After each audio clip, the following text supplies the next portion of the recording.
Hey guys, might as well duck straight in because I forgot to go and enable monetization. So there's no ads on this one, I don't think. If there is, it's YouTube, not me. Um, busy day. Busy day. It's Tuesday.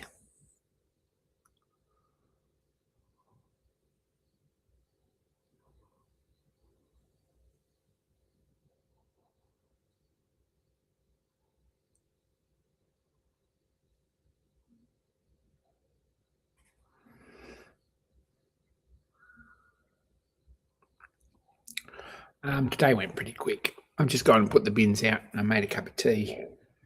My coffee mug's got a dirty mark around it. I have to go and wash that or something. I don't know if it'll actually come off. I guess it will. Looks like it might. We'll go and wash that at some point.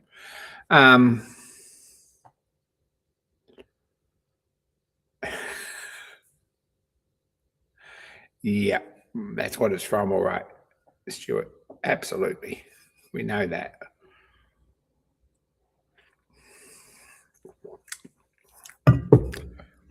The dirty marks from the lawnmower anyway, if that's what you're referring to, where I'm sure it's not. There's a lawnmower, a coffee cup holder on the lawnmower, a stubby holder on the lawnmower. And I was mowing lawns last night. I think it was last night. Yeah, I mowed more lawns last night. Got everything done. So, where are we at? How is everyone? Can you hear me? We've got some light. Still daylight outside, which is nice. It's going to be early night. But anyway, the pre-chat was fun. Weather. Yeah, it's hot. What am I working on? Is this. Right?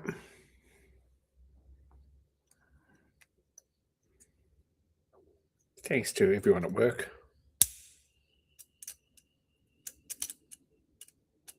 We've screwed up. We have screwed up because it was working. Well, I think we've Loctited the wrong spot. Interesting. Gonna need a spanner or something on that before life gets too much more complicated. We've popped the flywheel off the crank. Didn't try it after I did that. Haven't got a Leatherman or anything on me, or a pair of pliers. That's what it needs.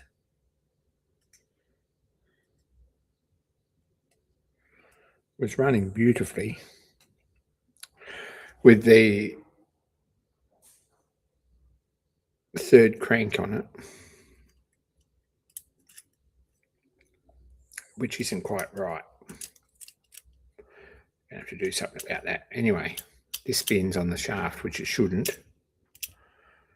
And the crankshaft stuck in the frame, which is not good. In fact, if we don't fix that in the next 10 minutes, what we're going to find, it's Loctite. It's 680 Loctite. What we're going to find if we don't fix this in the next 10 minutes is it ain't going to come apart. So talk amongst yourselves. I'm going to be back shortly.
Okay, so I'm back.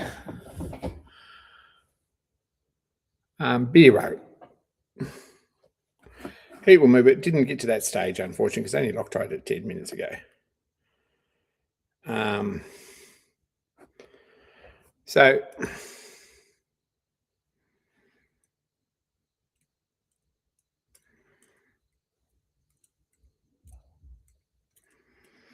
this is all working.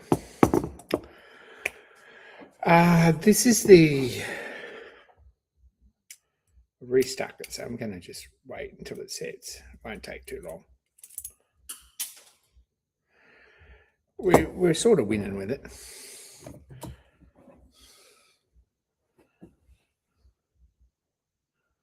Or not. Just dropped a pin. Should have fixed that too before live stream, but I had things to do. I'll have a look at it a bit tomorrow. I've just lost the pin out of the bottom of the crank. So there's a new low of disorganized. But we do have a crankshaft that works. So what we're going to do, this is from our donation box. I haven't put the nuts back on this end either when we put it back together. So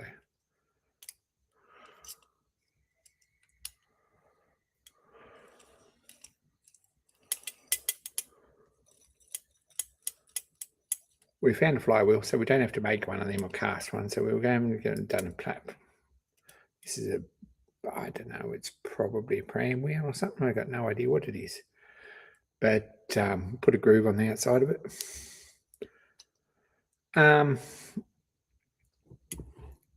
We're going to actually screw this on here, but I'm not sure it's going to be an actual 3D printed piece. I think it could be maybe a wooden piece or something. I don't know. Here, yeah. We'll just put a groove in that and a pin across the top to hold it in place there. And this is about the 4th crankshaft, but this one works and it's about right.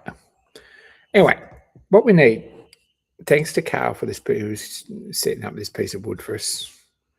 Carl's watching. This is the bed of the lathe. We're going to put a headstock on this end. It's driven off this pulley. We're all mirrored. We're all mirrored. Anyway, to fix that at some point.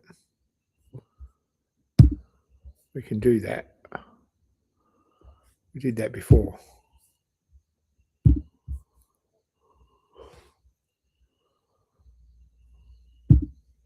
Don't know if we mirrored or not. Anyway, we'll live with that. So we're going to put a headstock on this end and a tailstock on this end, basically.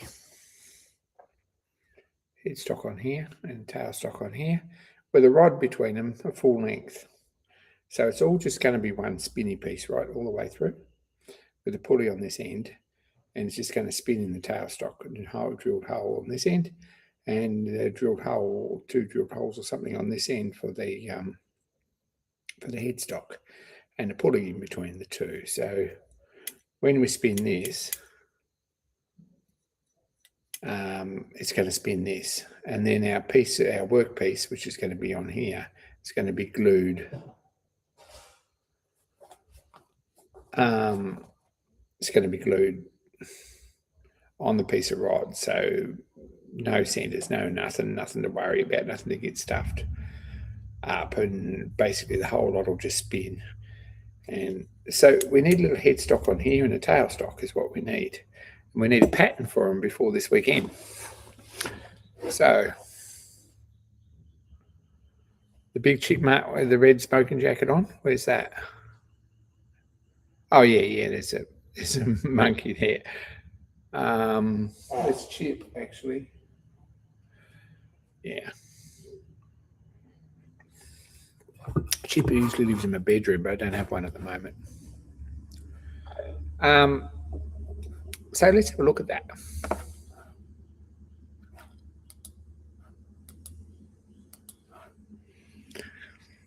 If we go into onshape, when you sign in, you get this box here. You get this basically with a list of your documents, and there's a lot of them. seriously a lot of documents that I've messed around with over the years. Doesn't seem to be any limit to them. Maybe there is, but I haven't got there yet.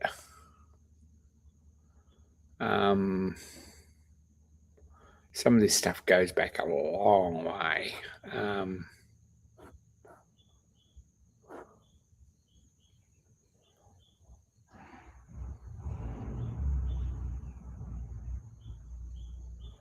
Bits from my first 3D printer hasn't been messed with since March the 9th, 2017. April the 22nd, I made some 3D cable strainers.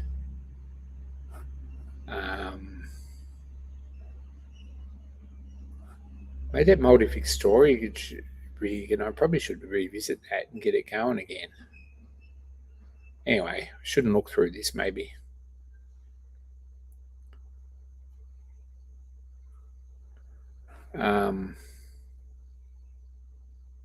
Harold Hall clamps that I made.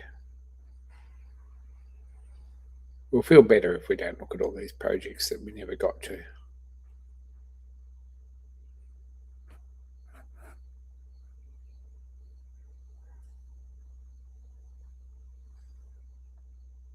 There's a lot of them.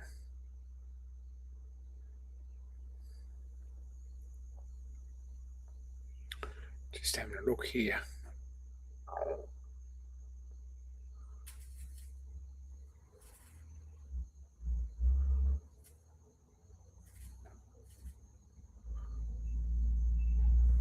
We're up to about 2023 here. None of these jobs have really had much done to them since then. Then we're in 2025. Yesterday, donation box. So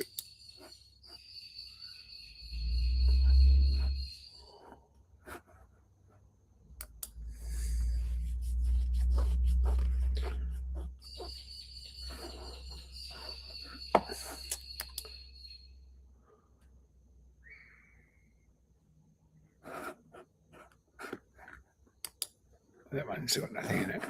Anyway, this is sort of what we got. We got a lot of bits here that didn't really turn out how they were, and I've sort of got a headstock here, which is kind of all right. We'll have a look at that. See what we end up with and what we've got. There's a plate for the front of it. There's a logo.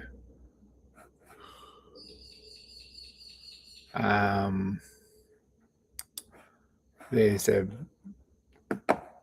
flywheel that I was sort of messing with.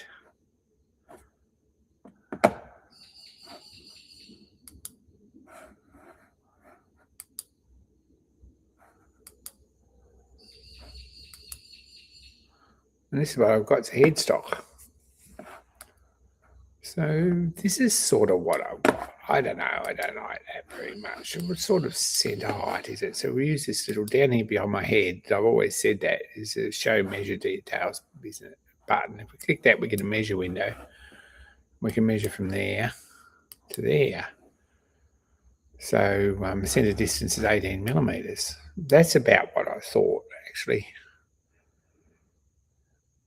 In fact, I might go 20 is what I thought. Now, this is all very well having this nice shape in here, but it doesn't really work for a couple of reasons. This shape here doesn't work. For one, it's only got a single pulley, so it doesn't need to be conical. For two, there's nowhere to screw it down to the bed, so it really needs like a place for a wood screw.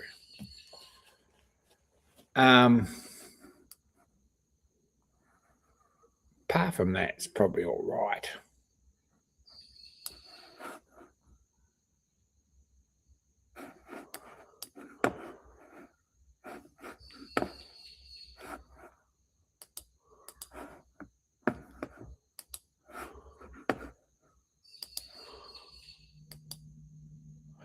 It's only 14 millimetres wide too, and I think this turned out to be 16 or 17 or 15 or something.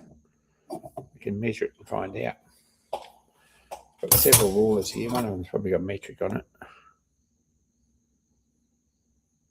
Worked out to be 16 mil, so it could nearly be 16 mil wide.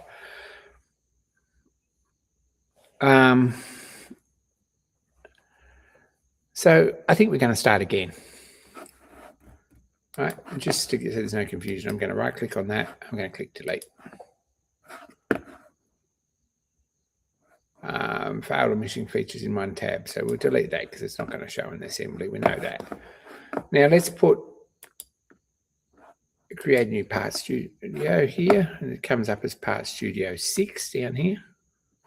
We can rename that. It's also under my picture. Sorry, guys. As headstock.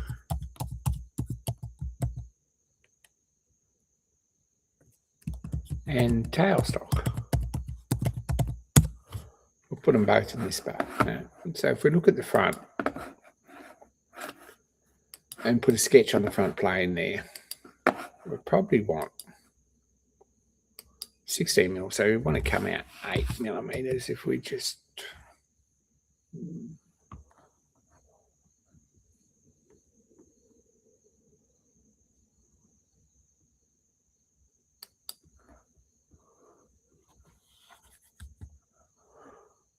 looking at this. Let's come out 7.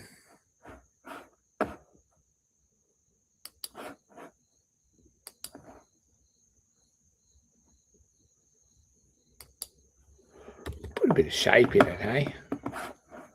If we draw a construction line, we press Q or we click that button up here. And I reckon it wants to be 20 millimeters center height, which gives us, we've gone to a different scale, really. I've worked out this lathe is about scale 1 to 9 or 1 to 9 or 1/9. So it's not 1/10, it's not 1/12, and it's not 1/8. It's not really anything except, we'll delete that again.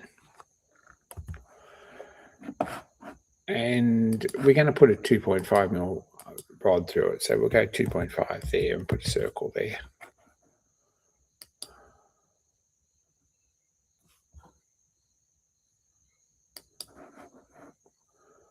And what's 7 look like? That probably looks pretty good proportions. And a tangent arc off here onto.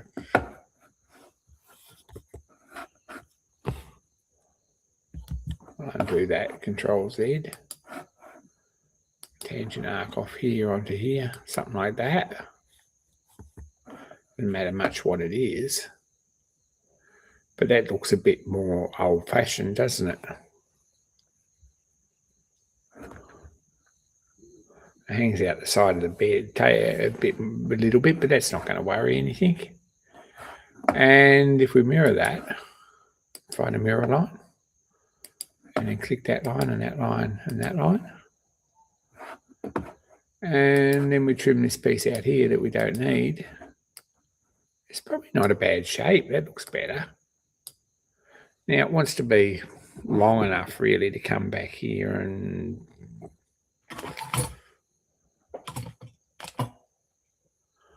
I don't know what happened to my ruler I was just using. No, it's over here.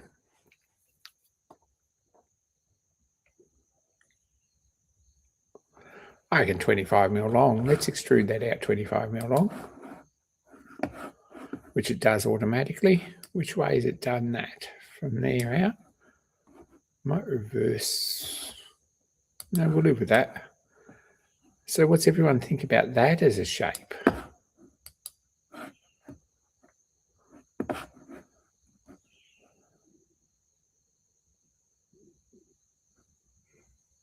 If we do a sketch on this side, on the side here, the center point rectangle. Oh, let's use the use or derive button.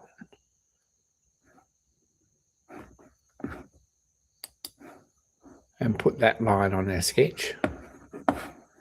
And then if we use a center point rectangle, we can find the center here.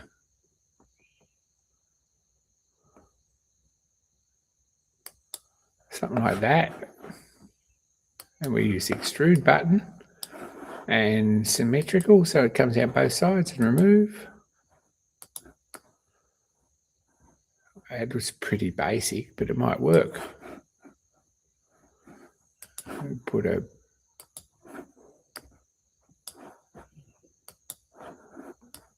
Is that enough? That's 3 millimeters. Let's go to 4 millimeters and see how it looks. 5 millimeters. 6 millimeters. I think we could go 6 millimeters. There you go. There's a headstock. So we can just drill that in the center and counterbore it and put a nice wood screw in it. Hey, Mark.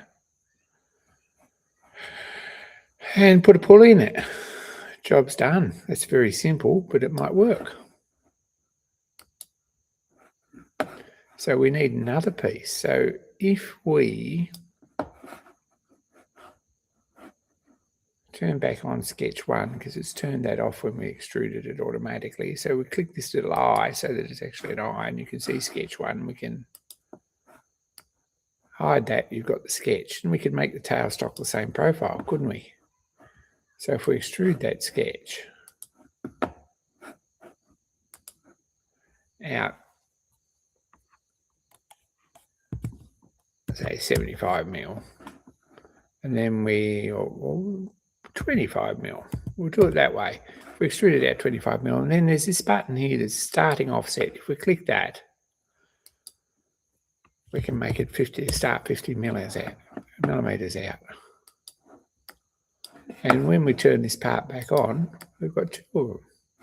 Two very similar anyway, off the same sketch. So that's pretty simple.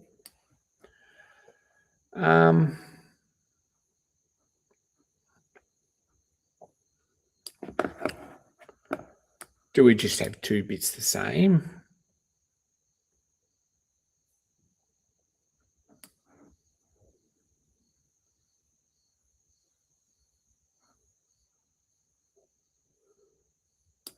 Put a spacer in here to stop it moving backwards and forwards on this end.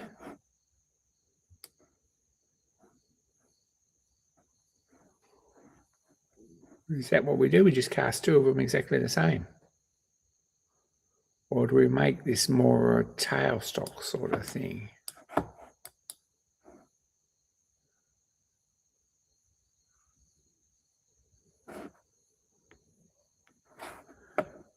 It's not really very vintage tailstock, is it?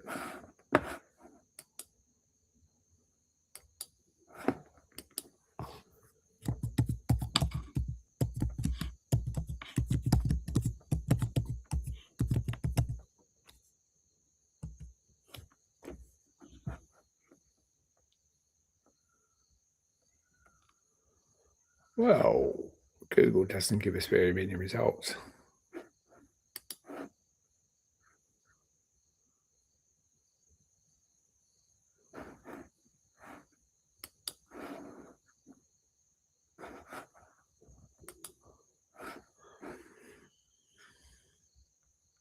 Undercut the base. How do you mean? Like this sort of style, I guess.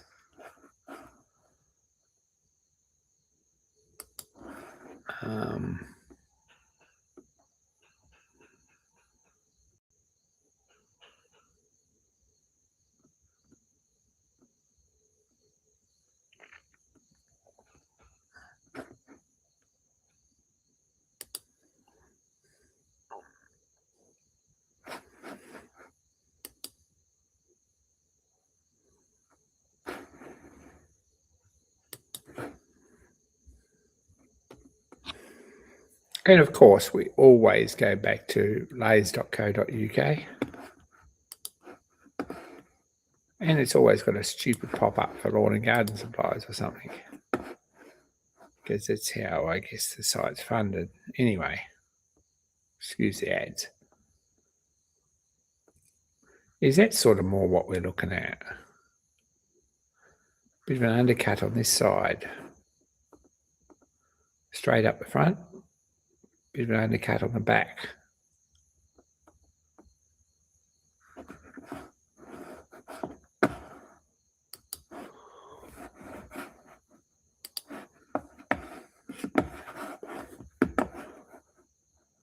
So a bit of a shape out of here. Let's zoom this out a bit like this. We'll put a sketch on here.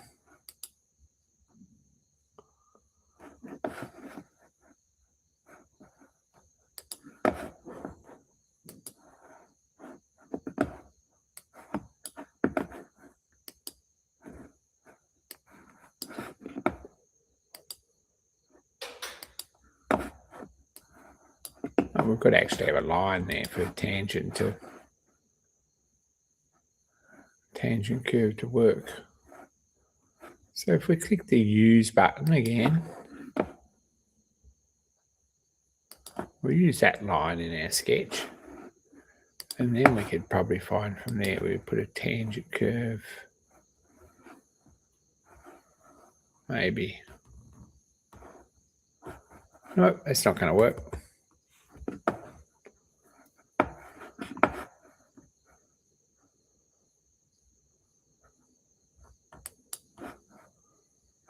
Three-point arc. Let's try that. If we put this here and this here.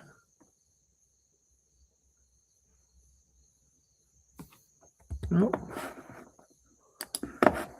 Here.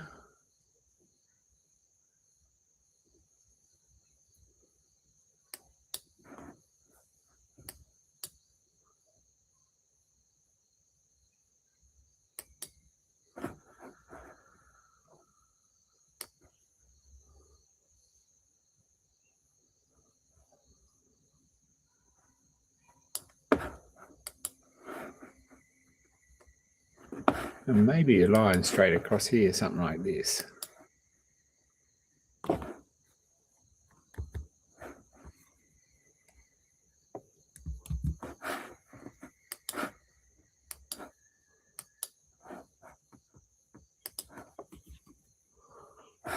And we do the same with that. We just remove it. It's not 25mm through, so we could just use symmetrical.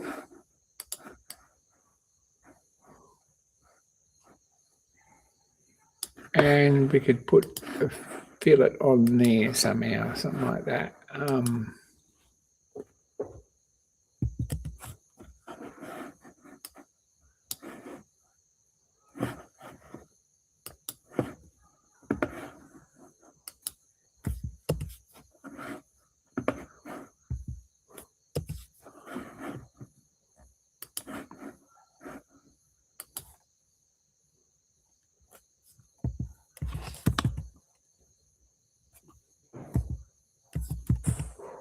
Play with this until we find something that works.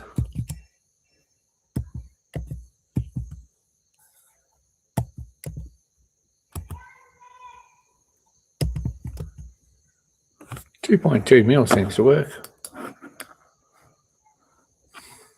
Is that what we thought?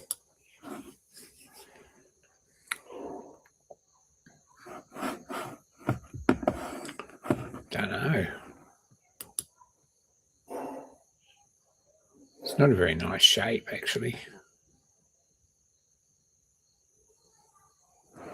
I think we could improve that.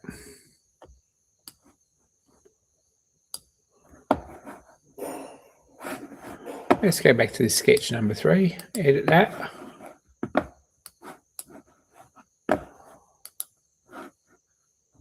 Straighten it up.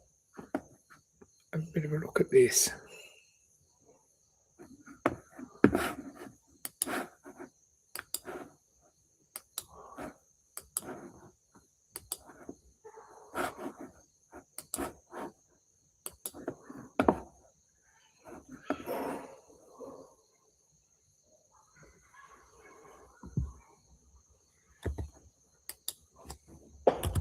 I'm going to delete that out of there and start something like this. We put a line across there and then a tangent arc.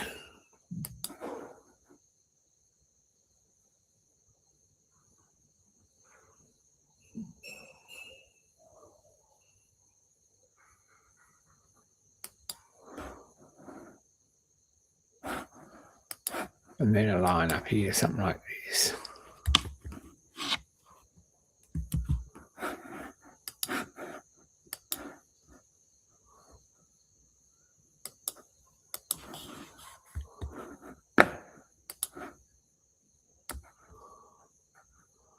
And then we put a sketch on this face here for a circle.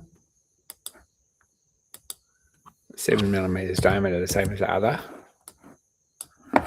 And extrude that.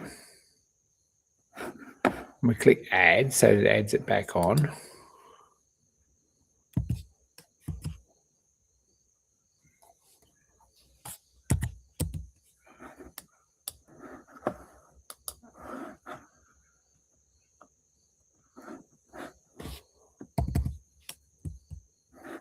Oops, we'll close that.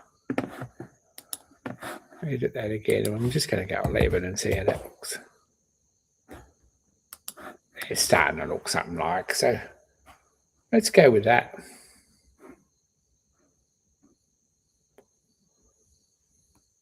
Does it want any more curves on it? Does it want to fill it around there, maybe?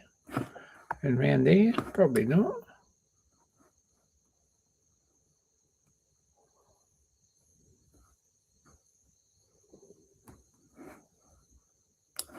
I'd feel better if it never had these two bits in here.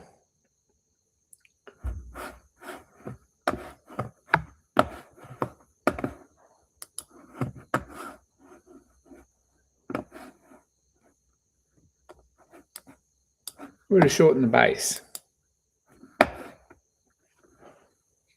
What we still haven't got is some way of screwing this down onto the bed.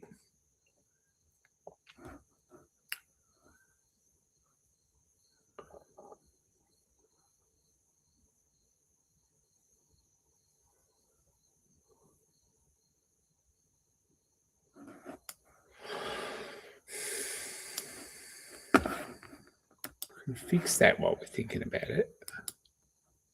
That's the wrong sketch. Sketch 3 was the one we're messing with.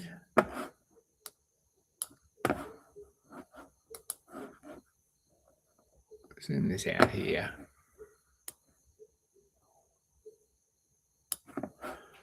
Change that and see if that fixes it. It does, but it doesn't really fix it. So what we need to do is change this extrusion here, and we'll put a second end position on here. Doesn't need to go far, but that might make a difference. I've closed it by mistake.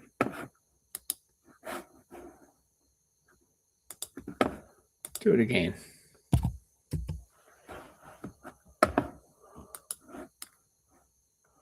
It's a lot smoother. Still easy, a bit of a sand trap there. Fill it around this edge might be the answer.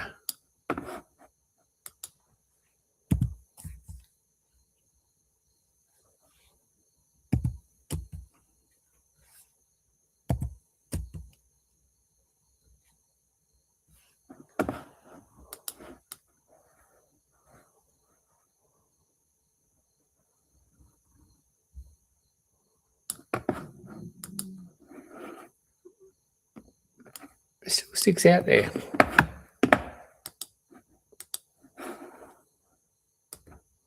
I won't go measure anything. I'm just going to drag this up a bit further.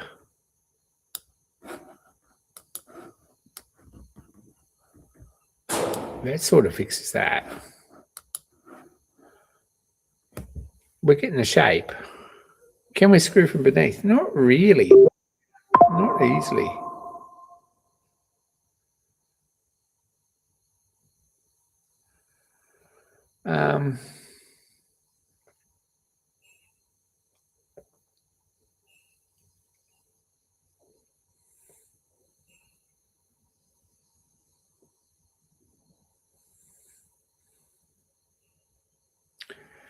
It doesn't have to be particularly fancy.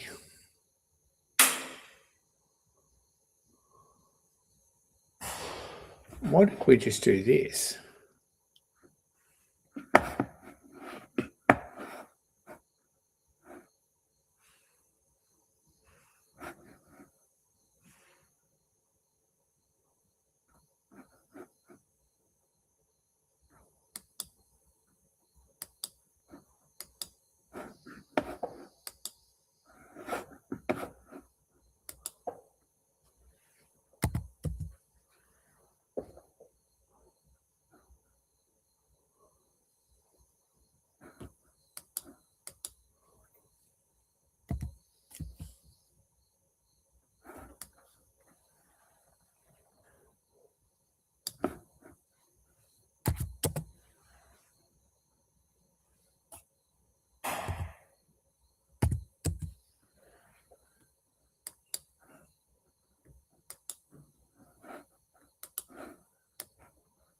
That might work. It might do the job nicely.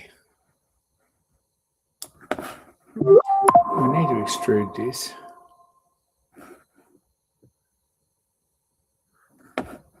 So this hole doesn't go all the way through, see? So we need to put that in. We probably don't, but in the pattern, we're not going to put this hole anyway.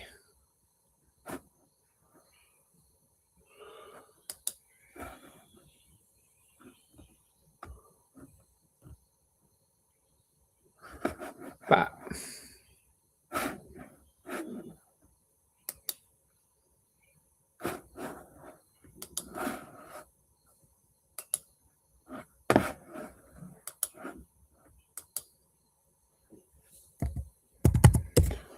what I've done,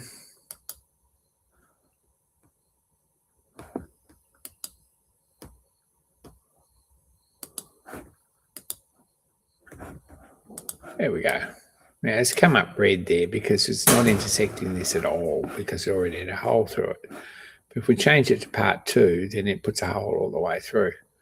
I reckon that'll do because it's just going to have a bit of 2.5 mil rod through with a piece in the middle. So it's going to stick out here anyway, and we can, well, we're not going to put a handle on it, but we can do something.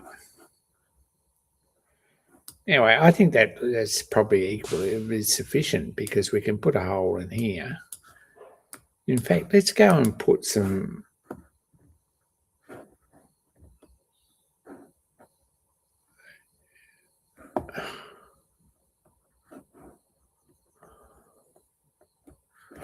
bosses on here.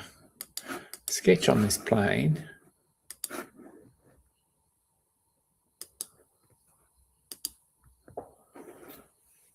We go 6.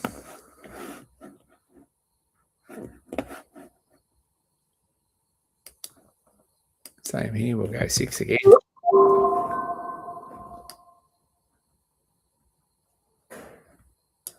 And we'll make an extrusion on that sketch just enough so that it sticks up.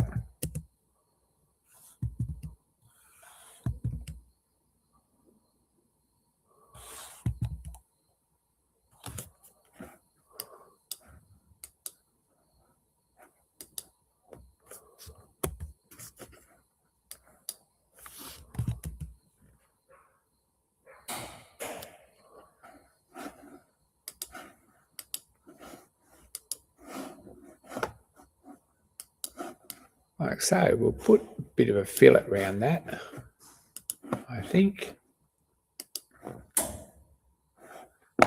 2's a bit big, let's go 1 mil.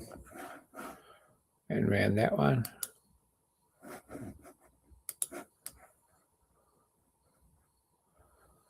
That gives us somewhere to screw them down so that there's no any problems. And a brass screw sticking up there and there won't hurt anything. It'll look good. Got some little dome head brass screws. Now, for the pattern, we don't want this hole in here. It's just to show sort of how it works. So let's remove them. What's the best way to remove them? I haven't got a clue. Well, the best way to remove them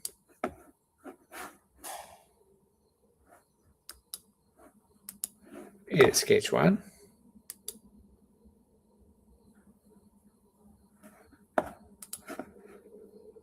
Select that, delete that,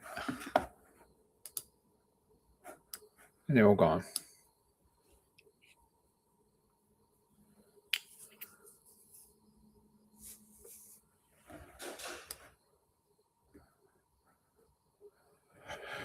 So they're our casting patterns. So what we need to do is split these down the middle, and we're going to put them on a matchboard, I think. And matchboard patterns tend to need pins in them. They need at least 2 pins right through. If we don't put 2 pins right through, sawdust down my shirt, they don't line up exactly on each side of the matchboard. And if you've got them offset, they're going to look a bit ugly. So we just use the split kind of function. We want to split that one and that one. And our entity to split with is this plane here. Now, when we've done that, you'll notice it doubles the number of parts down the side here. So basically, it's just cut them through the middle, and we could turn part 1 off if we wanted to. Part 3 off. We turn the sketch off now, we're finished with it. And that's our casting patterns there.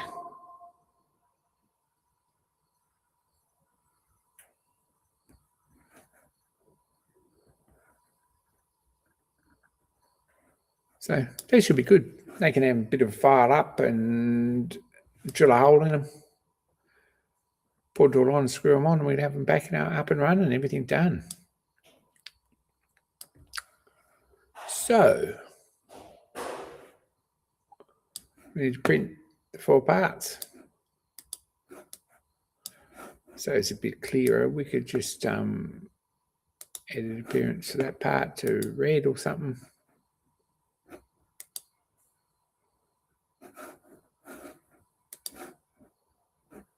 And this part to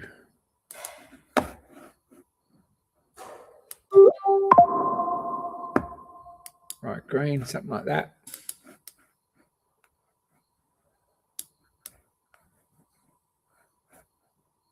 And they look really good. So that's that job done. Excellent. Got no idea what the time is. It's 8:15. We're doing pretty good. The fourth Wiseman, g'day.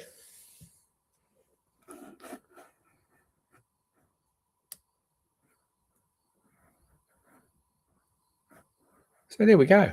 We've got four little parts to print and put on a matchboard, but they need pins in them, like we said. So if we turn off part 1 and part 3, and we put a sketch on this plane, which is the center line, we've got some 2mm pins. So what I'm going to do, if we press N for normal, that brings everything up nice and square. Put a 2mm hole here, or a circle here. If we line this up, 2mm circle there. Now you notice that there's a dotted line there between the 2 parts, so that's an alignment there.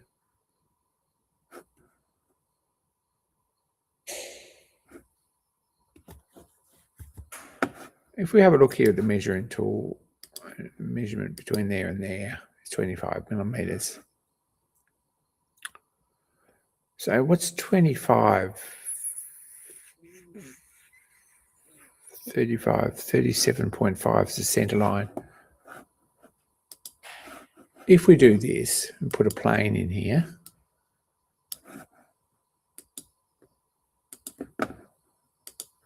offset,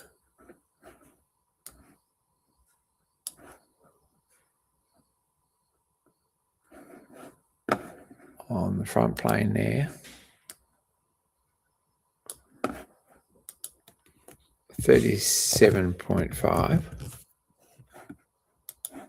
Click that, and then if we click normal again, we look at this sketch again, sketch 6, which we've probably got to drag down here into that place there so that you can still see the plane in the sketch. Edit again, click N for normal. Put some measurements on these. I sort of think, well, maybe we should drag this one over here and this one here back here somewhere, so that the bits sort of line up, and you can't make it a little bit more difficult to get them the wrong way around. And we can, the reason I've done that is that we can use this to mirror them. We could just mirror this one and this one. But that didn't work, did it? Look at that. Forget that. Control Z fixes that.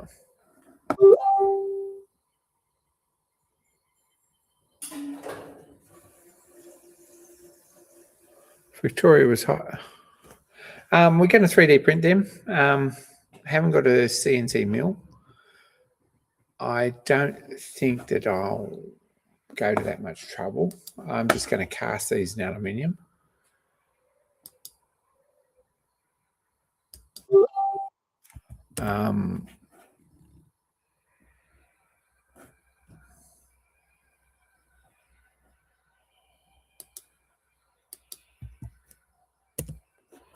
We've got some pins in there, the sketch. So if we extrude that sketch, right,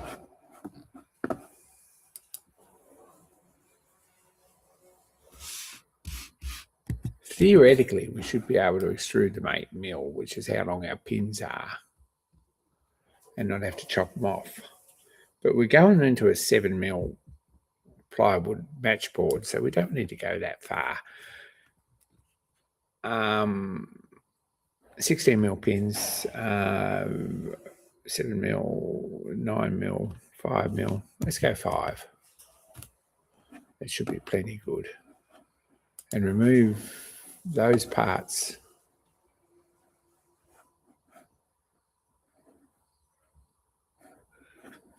Put a second end position on here, 5 mil too. And we'll turn these back on.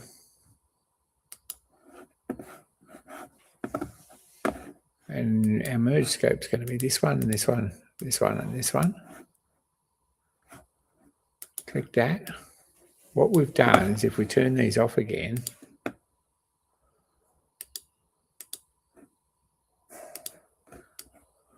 so we put pins in here, holes in there for pins and holes in there for pins. So when we print them and we make a match board, we can put 2.5 mil holes in the board and pins right through, and they locate nicely. You can produce this stuff very easily on a CNC mill. That's easy. But to be honest, we're going for cheap and quick and one-offs. So I'll just cast them basically to match the rest of the lathe. It's only a toy. It's probably going to even be nearly out of sight for most people, because behind the operator a bit, doesn't matter much. Anyway, so they're done. We can easily 3D print them, put them on a match board, give them a coat, undercoat, job's done. And they'll come off fairly nice castings, I would imagine, on a match plate. We've already cast these ends, this one, and they've come up pretty good, really.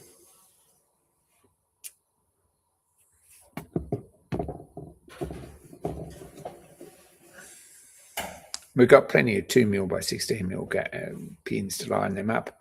We'll just make a match plate, and that's basically a piece of wood to match. Yeah, it's a fairly easy thing to put 5% on them. We either do it here or we can do it in the, well, we might as well do it here.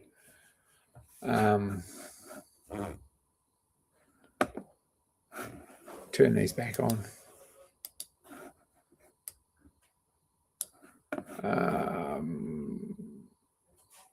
What measurement? I don't think they want 5% for aluminium. I don't know about that.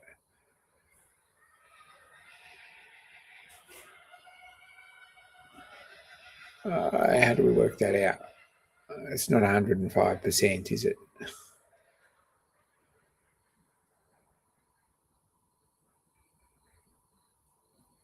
What are we doing for shrinkage? On these little bits this big, less than 17 mil wide, probably not, to be honest, very much is where I'm at with that. I hadn't really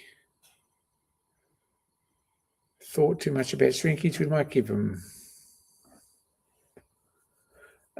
what did I do for brass the other day without sitting down and working it out?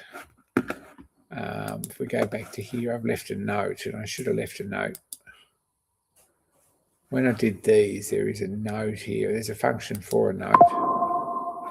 1.016 for brass. I reckon 1.03 would do.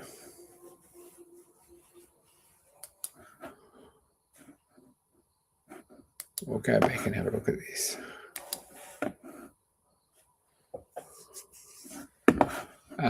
Shrinkage. So if we go here to this one here, transform. Entities to transform, we select all them. It's got a scale function. 1.03 or about do, I reckon. Scale them from the center here.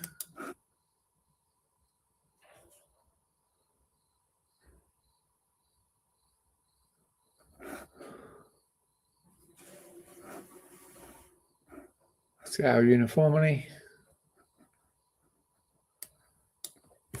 1.03 or otherwise I'll disappear. That should be enough shrinkage. Click that. That's scaled. I'm going to make a note there.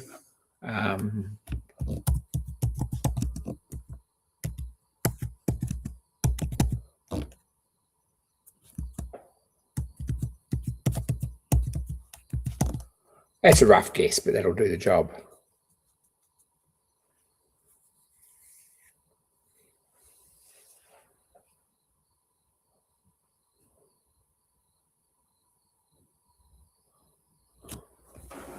That'll do. Doesn't matter much. You only got to sit on top of this piece of wood with 2 brass wood screws in them with a bit of steel welding wire, the same as this through it. So not much to it. That'll do. And to be honest, if they don't quite clean up at that, there's no actual dimensions on them. I'm only going to file the bottoms of them and drill 2 holes in them. And drill 2 holes for screws, I guess. Quick job.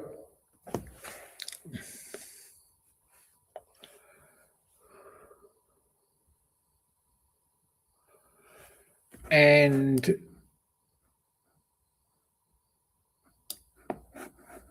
if we click this and export,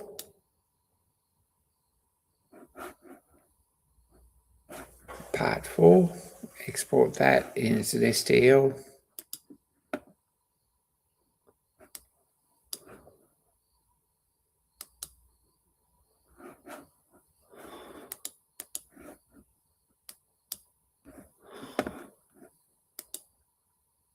And export part 3. Same.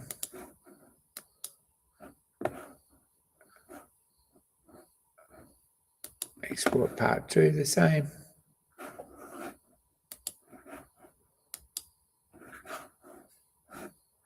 And export part 1. So we won't do it like that because I'll export both of them together. Click this one and then export that.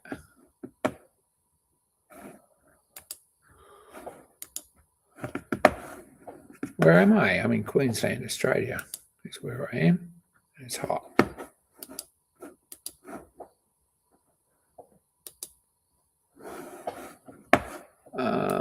How do I've done this before.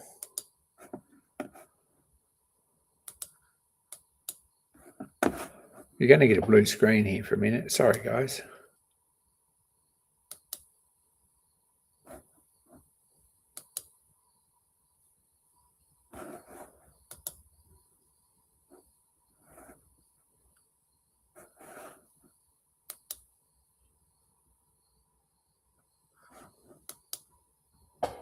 I'll go back there and then I'll mess with this. We're going to get a blue screen.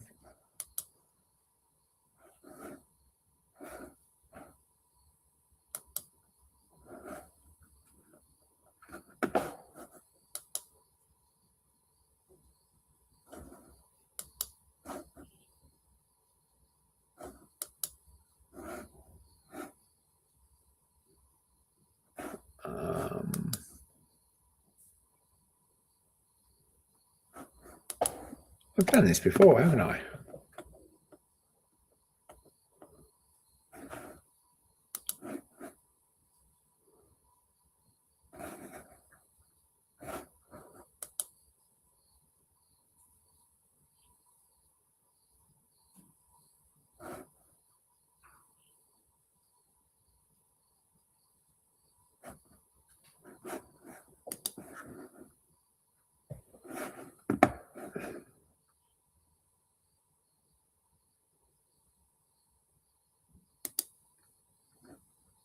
Yeah, no idea.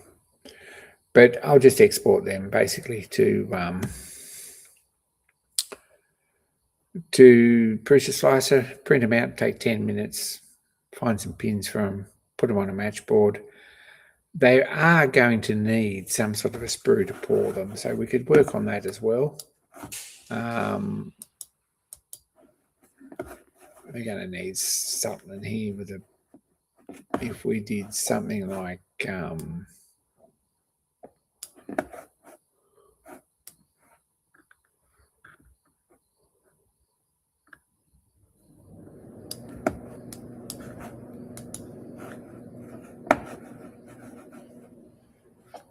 probably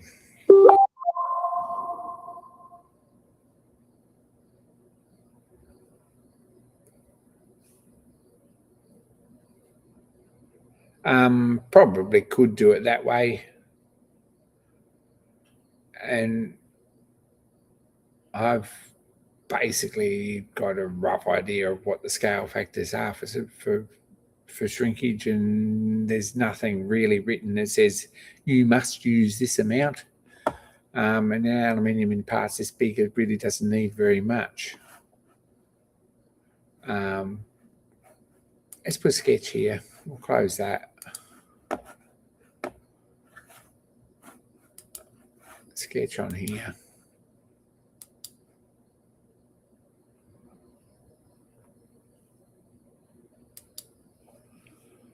Put, say, 25 mil here.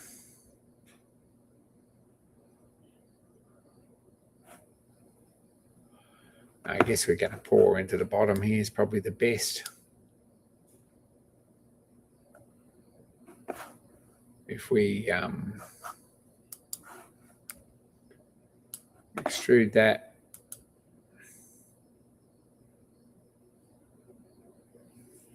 $12 mil, it's probably ambitious, and put a fillet on there.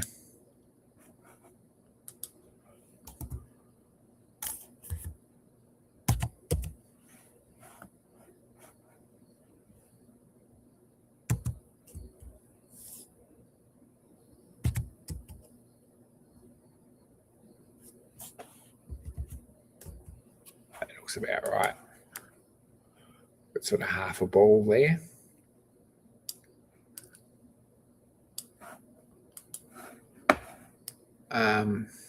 Mirror that across that piece. You can do that easily. And is the mirrors that one. Our mirror plane is this plane. We've got a new part there. They're hard to see, so I'm going to edit the appearance a bit, make that one yellow. Purple.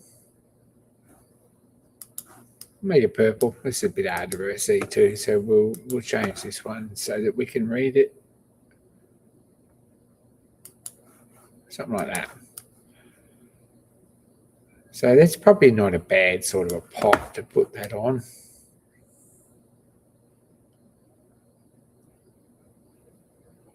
If we put another, how many dimensions this needs, but we'll put a plane on there.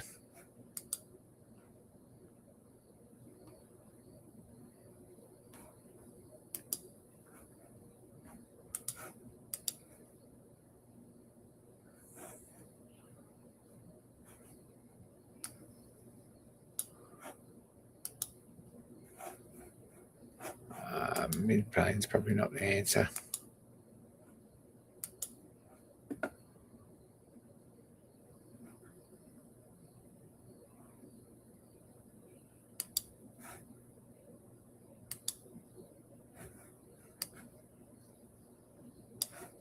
That's not the answer.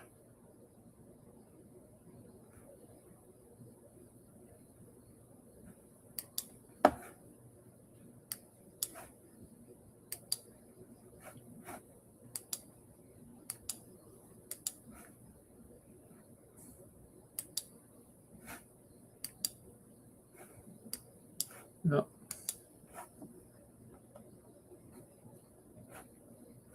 We might have to actually dimension these and do it properly. So if we put a dimension in here, sketch, we can have a look here and edit the sketch. Sometimes it does say that we can do that, but we'll go just to here to this sketch, which is this one. Edit that. And we'll put a measurement on here. From this one to this one. See, it's nothing in particular, but if we go 18 millimeters, then we can put a plane in here, offset a plane from this one. 18 millimeters. It's out the wrong side, so we go out here. That should be on the center. And what we've done is put a plane right on the center there, see?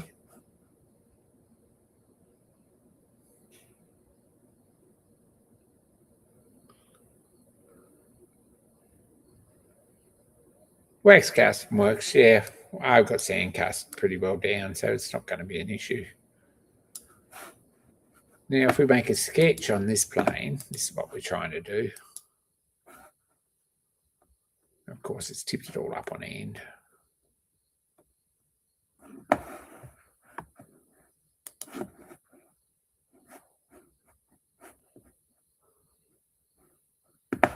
We use the project tool, project that line, and then we'll put a center point arc on the center of that line.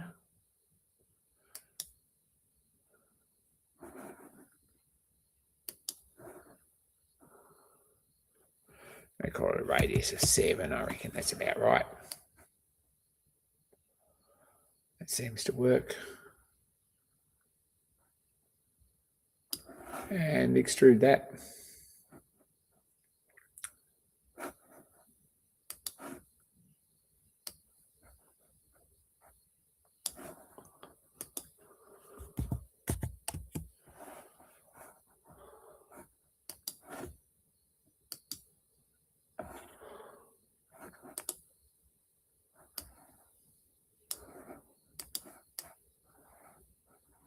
Like so.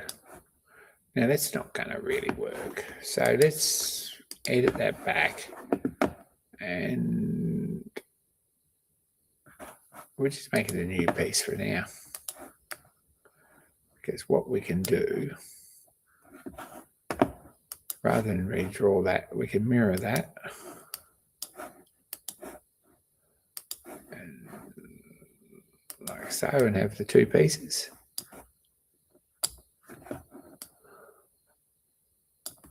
And theoretically, we should be able to mirror this, this and this, and this, and this, with this mirror plane that we put in here before. Wrong one.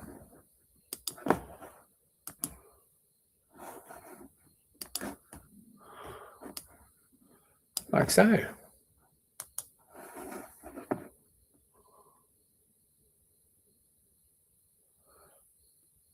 No, seriously, they're tiny. They're only for the tops of this lathe. So they're not particularly good, and they only got to be aluminium, and it's only for a kid's toy, really. It's a automaton part, which is not technical at all, but they only sit here about here by here and here by here.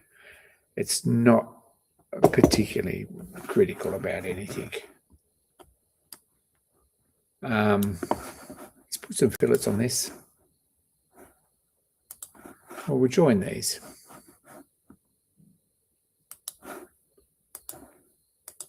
We've done all this to start with.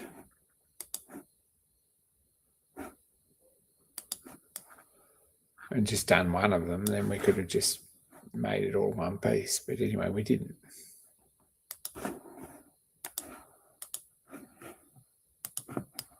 So we've got this piece.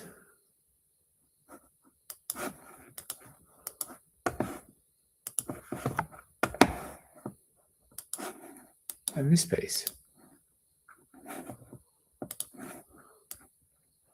And we put a fillet on there. So that looks pretty good. We fillet all of them at once. Yep.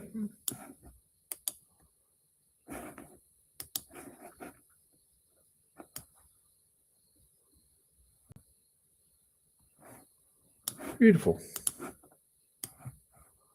So we've got those 4 bowls there. And we could do the same here and join this one and this one. If we click this other way, it's not going to work. If we join this one and this one, then everything turns red. And we join this one and this one.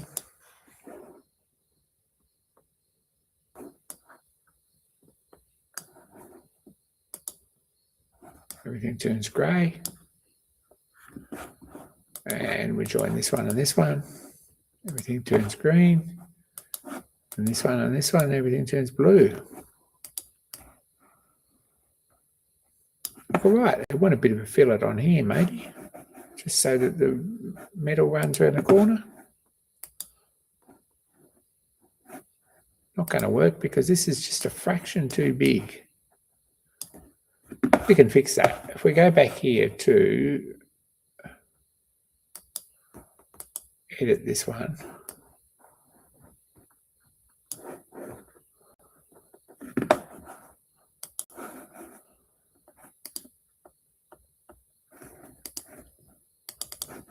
Edit this back to, say,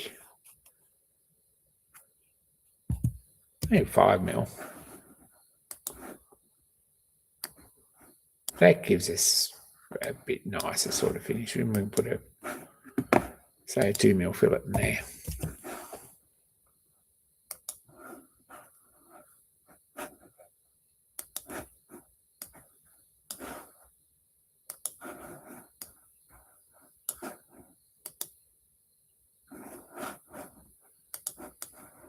And we can print them all as one piece.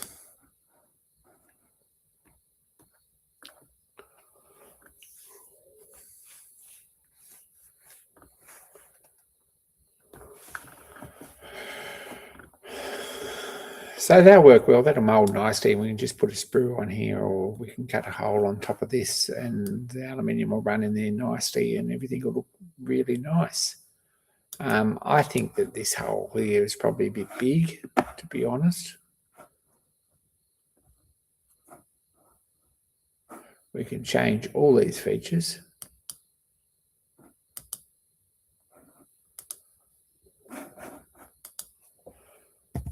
Change that back to 10.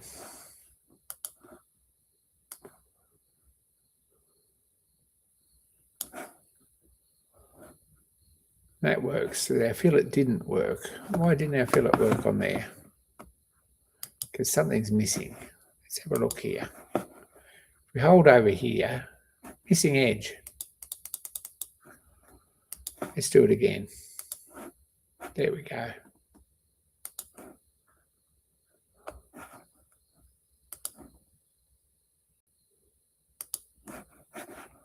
And because we've done that, we can probably, and we go a bit bigger. No, that'll do.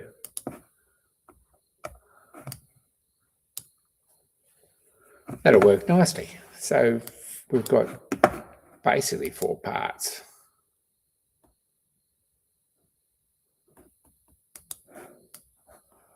Like this. It'll go nicely on a matchboard. So basically a matchboard is a sheet of board or a plywood or whatever, something smooth, with the patterns glued each side. There's several downstairs and we could go and have a look, but I haven't, yeah. I might go and grab them. I mean, talk amongst yourselves, guys. I'll go and grab them. Oh, I'm old. You hear that? I'm old. Creak.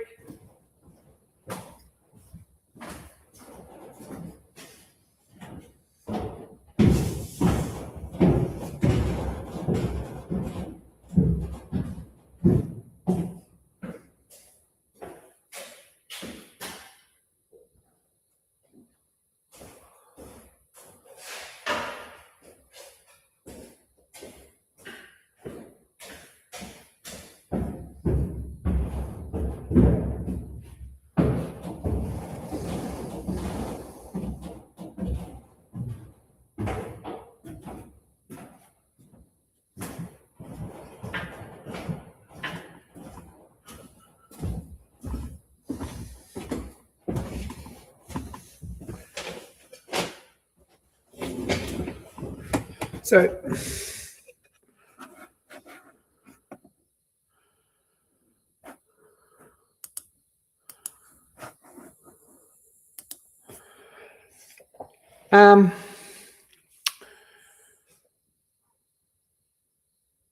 yeah, it's probably not a bad idea to have them a bit oversized because they're tiny. Here's a couple of match boards I prepared earlier. This is a valve body. Have a look. It's got numbers cast on the side of it and everything. It's really shiny and difficult to see. And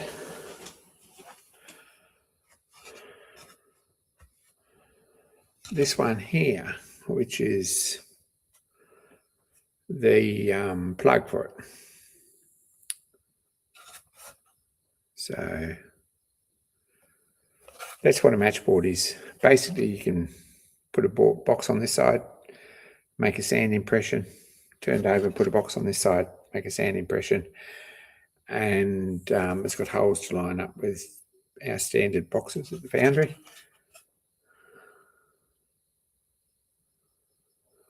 And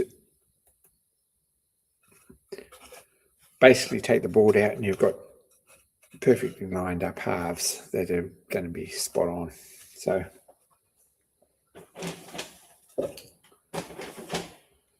that's how that works. They're actually gunmetal, steam locomotive parts for a full-size steam locomotive here in the shed or in the other shed. So these do have proper shrinkage and everything on them. They're a bit fussy, you calculate it out and all that sort of stuff.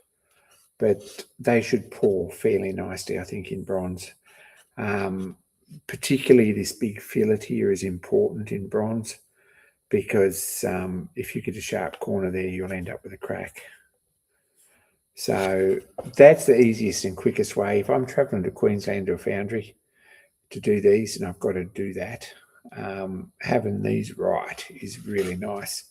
So this one's the same, see? So they should pour pretty easy. Be a good job. Now, that's one set of patterns done for this weekend. I've got another one, and Marky probably doesn't know that I've got this here. But here's another one we need to process because I actually did a bit of a job on this and no one was particularly happy about it. This is Mark's valve guide. We've looked at this before. I did a bit of a botch up job and got it sort of working, but we need to draw this up, make a proper pattern out of it. So, also in bronze, but this is a valve rod guide for a steamroller. So we might do that as well tonight while we're at it.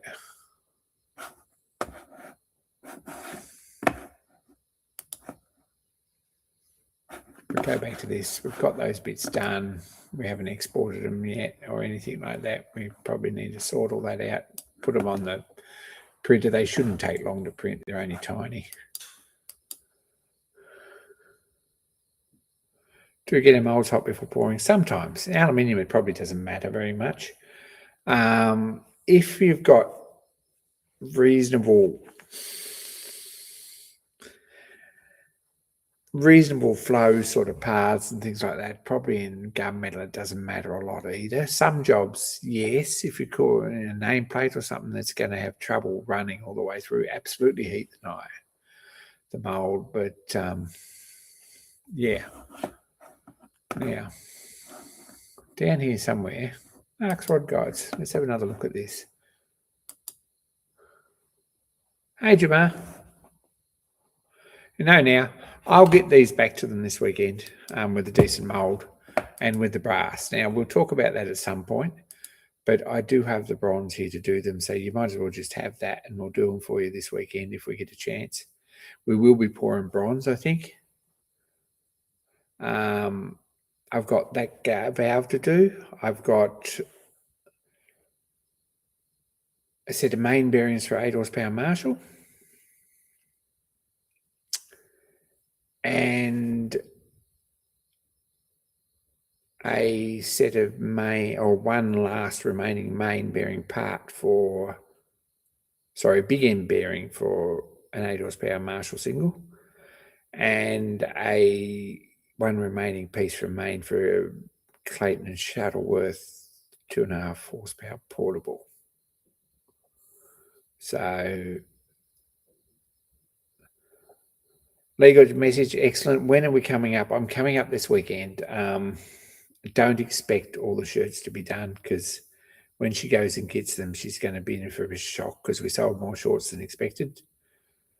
But I'm coming up on Sunday and probably the Sunday after. So we'll see how we go. But we really need to get some of these castings out and get some of these jobs done, because deadlines are approaching on all these engines. Anyway, this is what I did before, which was an infill here, and it's really not the answer. So I'm going to start this.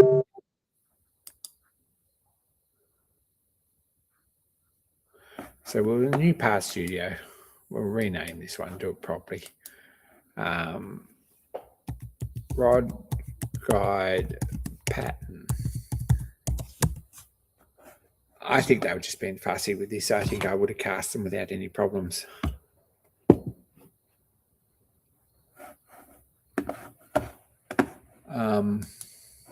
But they were being fussy about it, so that's all right.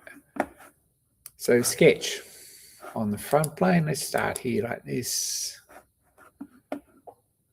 Press N for normal.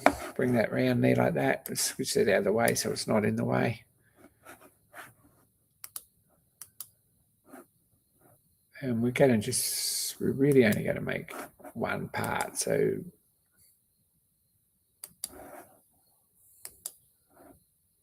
we need to measure that.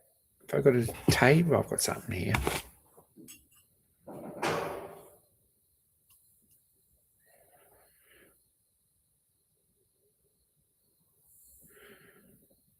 $56 mil. So half of 56 is 28 mil.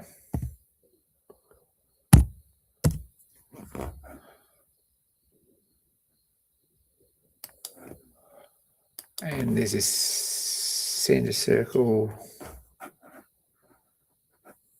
Oops, I clicked that in the wrong place. I'm going to escape that. Start again with this.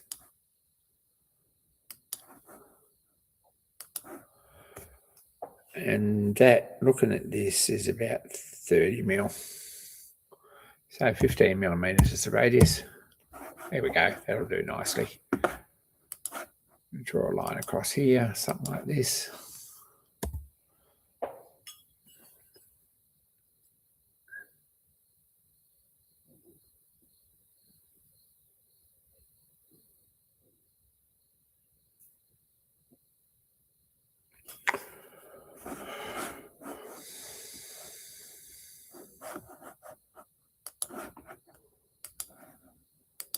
dimension on there is 58, 25, 29 mil.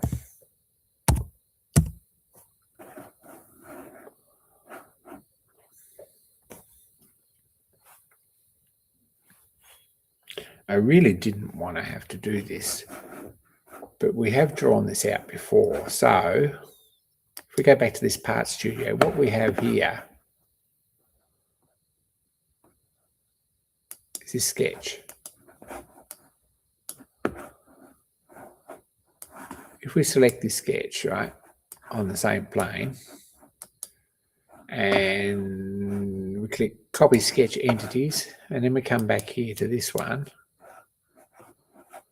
and right click this and paste sketch entities, this moves it over here. Now we can move this to the origin point there, and we can sketch this across so that it lines up nice when that turns orange there. Job's done. Look at that. Now, because this is a pattern, we don't want to leave this hole in here, so we're going to delete that.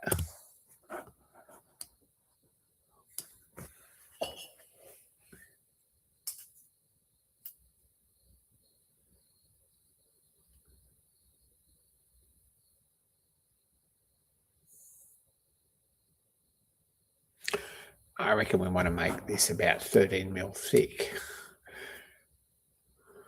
So if we extrude this one, we'll go this way.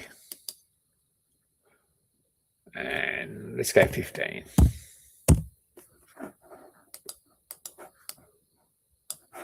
Turn this sketch back on because it turned itself off, and extrude this part of the sketch out that way. We need to make that 120. Whoops. I should close something there. 120. And that's what it looks like. Now, it's not really ideal because I'd like to see a bit of draft on this, I think. If we change this, edit that, and then make that a new piece, so there's two separate pieces.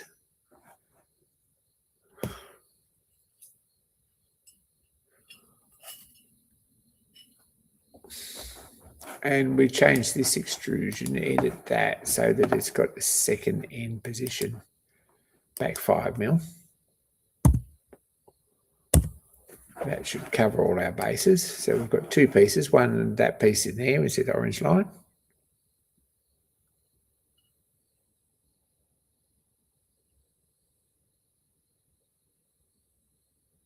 Yeah. The zinc's all right, yes, and they could be. And I think it's got a zinc flywheel on it. But honestly, put them on the production line. If we've got a pattern, we just put them on the end of the foundry line and someone can pour them while they pour on the rest, and it won't take a minute. Seriously, aluminium will flow nice and they'll be a good job. I could probably pour them here from zinc, but I haven't got sand. I haven't got anything like that.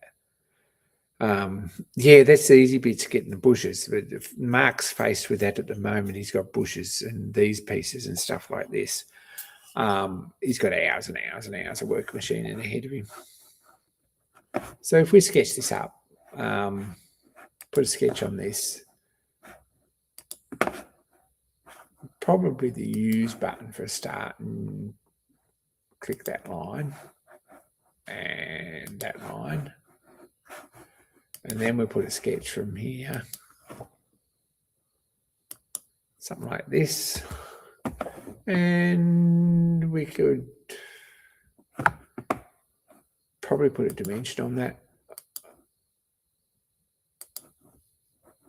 1.8.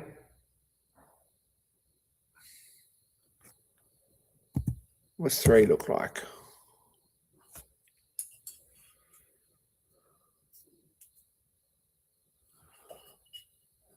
A bit much. Let's go 2. Something like that. click that and then Q, or we can click that button if we're only using one hand and put a dimension, a center line up there. And I use this mirror function a lot. I think that's pretty good. Mirror that. Probably should have done this first. And then we can mirror. Again, mirror that one and that one. Then extrude, do the same deal again. Symmetrical, so it comes out both sides. You can see that. 60 millimeters long, something like that. We can remove them. Merge scope will be that piece.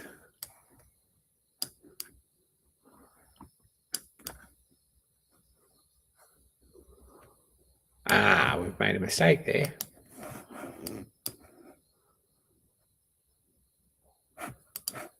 This line here on that sketch.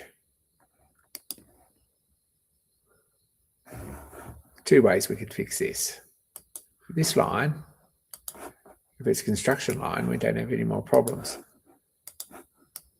Or we could delete the bit out of the center, or we could just select this piece and this piece. But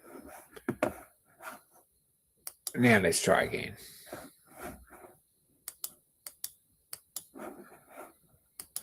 It's this one and this one.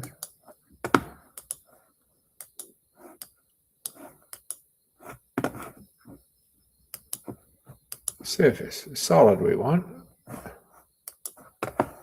This one and this one, like so.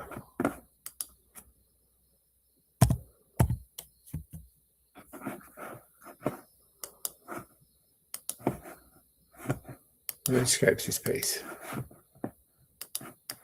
And that gives us a bit of draft. We're going to double check that. We're just going to use this little measure function here and measure the distance from there to there. It's 11.148. That gives us 1.5 millimeters to take off, so that's good.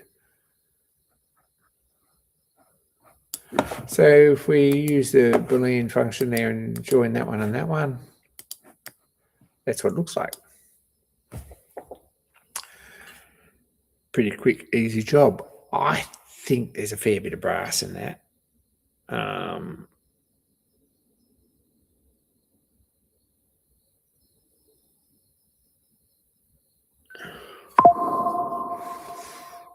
I might leave it in there because it gives you some machining allowance.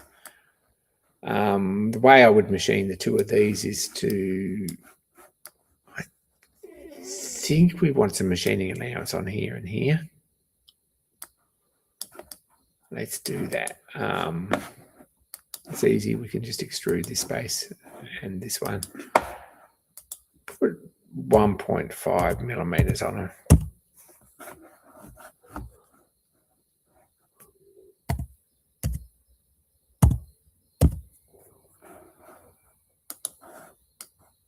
And that gives us some machining allowance there. So I'd machine these off, this one and this one, nice and smooth to the center line. Soft solder them together, grip them in the forge, in the 3-jaw, the 4-jaw, whatever. Face this end, bore them through.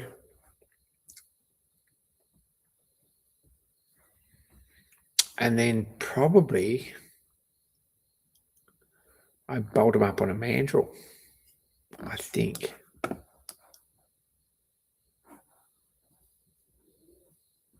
And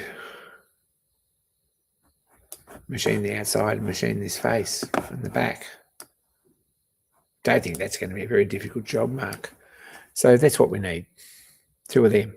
So that's the part. This is going to be problems here.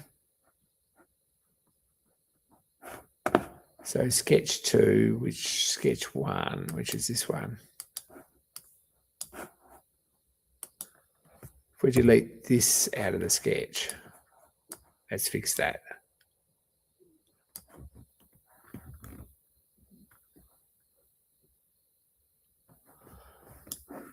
Now, this hasn't got much of a gap here, but this is going to have 3 or 4 mil off here that should clean up, and you don't want to be taking too much off here. You just want to file that up on the sander to match. So that looks good. Now,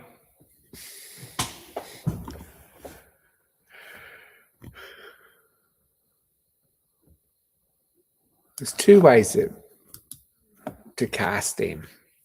We could cast, just leave a sand impression, lift them out, lift the top off. I hope it doesn't fall off. Or we could put a core box in here,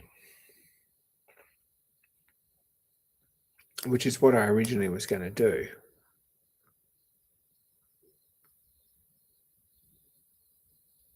I think if we lose 20% of the sand in this hole,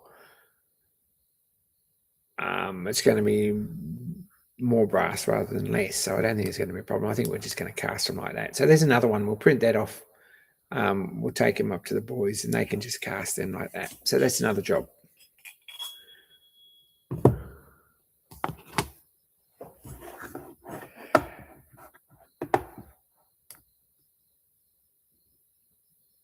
You could do that. Yes, it's not a bad idea to leave a piece on here or a piece on here so that you can machine the whole lot up and then cut the end off it. You've still got to find a center on that. And an interrupted cut on that bronze is going to be problems, I think. I don't like bore on a rod guide like that. I would personally solder them together and start again and machine the centers, put it on a mandrel, I think. Probably we could leave a bit. This also doesn't come back far enough. See, you've got a sharp edge there. Let's change that. Oh, a squirrel.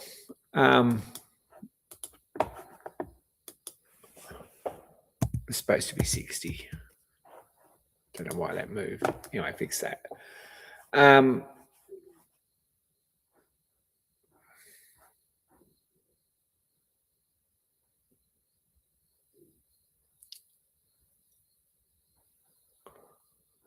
If we put a boss on this end, it would make it somewhat easier to machine.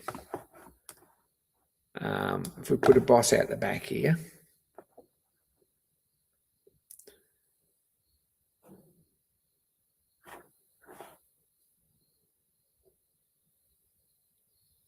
after you solder them together, it would make it easy to machine this outside without worrying about and this face. But then you've got to set it up the 3rd time round to face this off.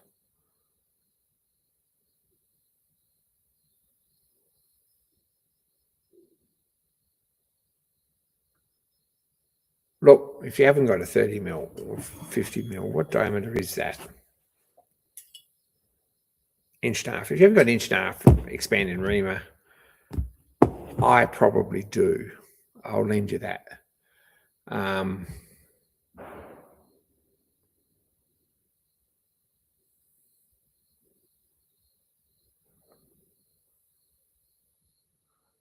The other thing is you could drill these 2 holes in here first. And you can bolt it on a faceplate and machine this. There's several ways to do that. You put a round piece side, and then you've got an interrupted cut around here, and I don't like that much. Don't like the idea of machining them in separate parts. It might work, and it might work quite well, but it's a, if we have a look, it's actual bearing here.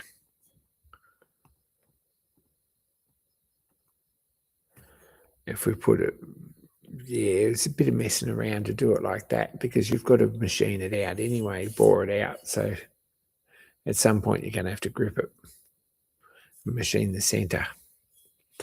So I think we're going to say that's what we'll do. We'll print that out tonight or tomorrow night or something. I'll leave that going and print that. And the boys should be happy with that, I hope. Charlie and yeah, the new guy who's sort of got a little bit of foundry experience, he's very good.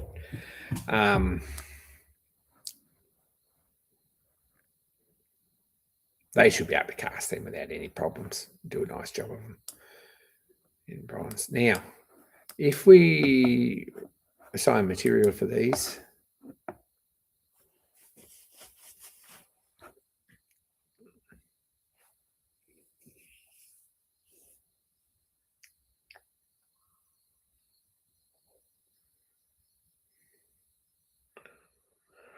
they would be more than 30 millimeters, wouldn't they, Mark?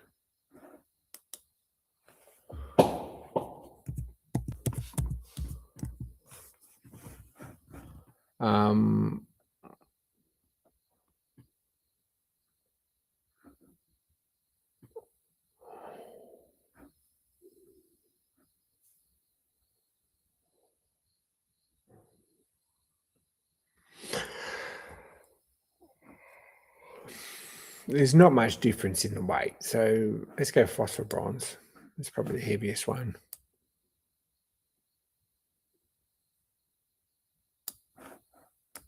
We could set up a custom library for this.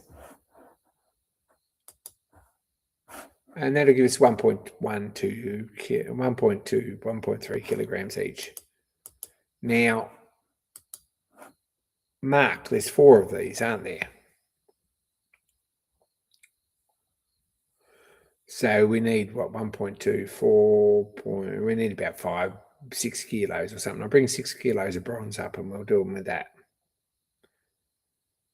Job's done, unless you want to pour them out of your main, like your front axle rod bearings.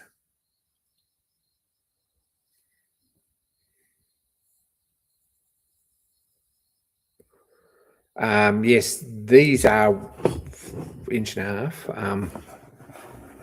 We're still going to put some shrinkage on this.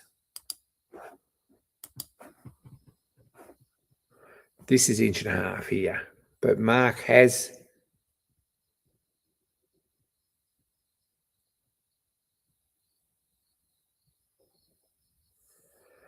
machined this shaft that runs in here down a bit, so he needs to make this to match. How much did you take off him, Mark?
$37 mil. Yeah, that'll do. Plenty of room in them. Excellent. Okay, so that's all ready to go too. That's probably just about us tonight. I've got a big day tomorrow. I've got about 25 runs of Matic handles still to finish at work. 15 minutes a run. That's 6 hours comfortably to get them sorted. And there's about 4 runs of 900 block splitter handles, and there's about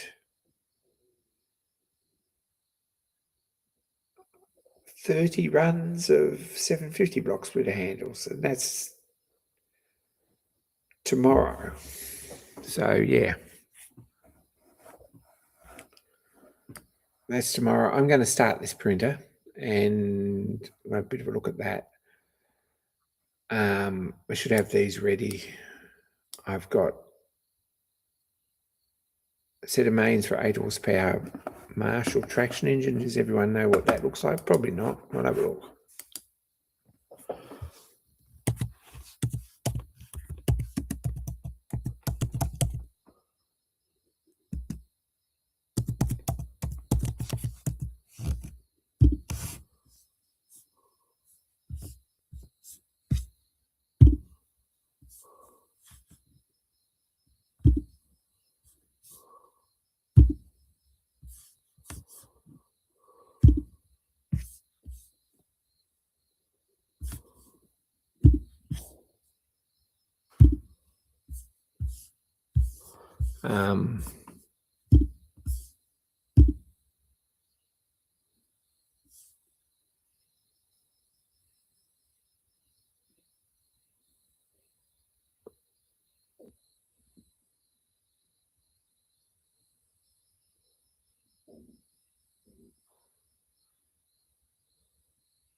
So this is 8 horsepower Marshall, if anyone's interested. Big end for that, which is on this end of the crankshaft. On this end of the crankshaft up here. On this end of the conrod in the middle of the crankshaft, sorry. There's a brass big end here. That's what we've got to do on an 8 horsepower Marshall.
So,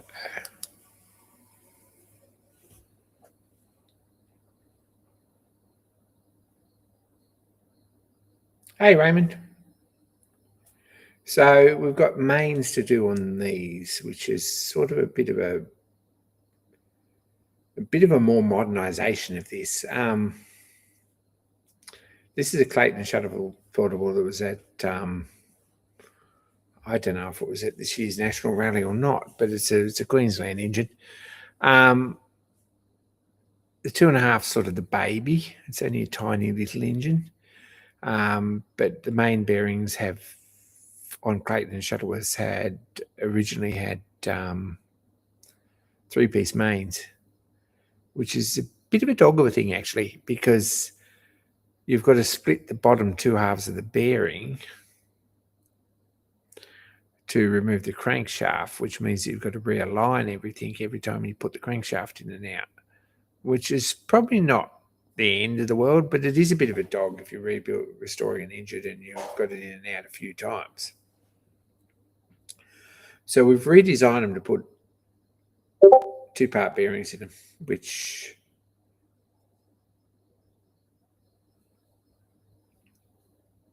probably will be a little bit better. So we're working on those. I've got some of the castings downstairs. Phil's still got some of the castings at his place, and some of the castings are still got to be made, and then they need to be machined. So that's a job I've got. Sorry, sawdust in my socks. So that's some of the jobs. This one too, if we have a look, can we zoom into this? Can I zoom in?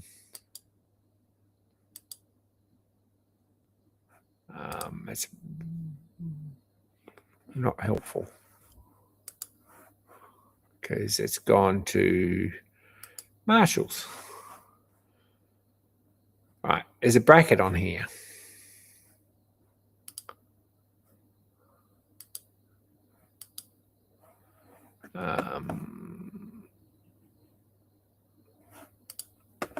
Can I zoom?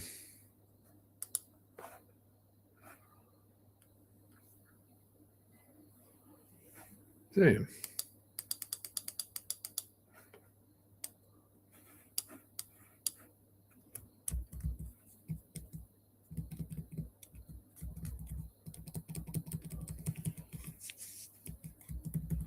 How's that look on Restream? There we go. Yeah, join up. Have a look. If you've got time tomorrow night and nothing else to do, we've got a workshop live stream, which is actually where we get things, well, we don't get stuff done, but we have a bit of a look around the shop and the steam engines and stuff like that. And look at current projects and things on Wednesday night. Tuesday night's mostly CAD work, and we've done a bit of that. But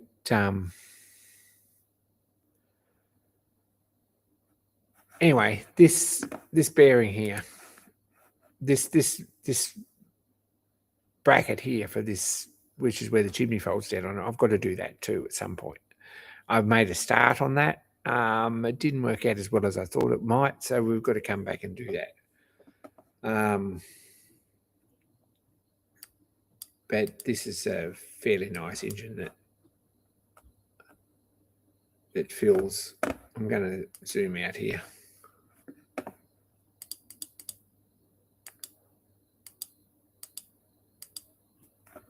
It feels messing with.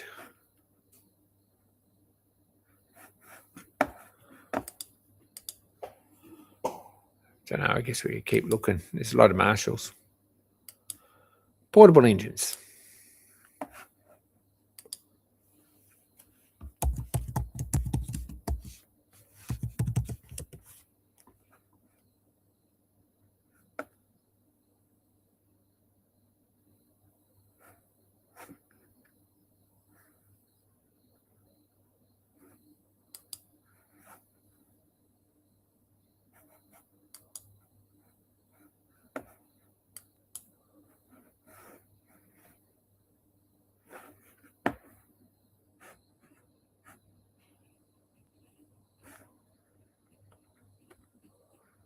No, it looks a bit. Seems a bit slow tonight. I was going to show you my engine, but anyway, all good.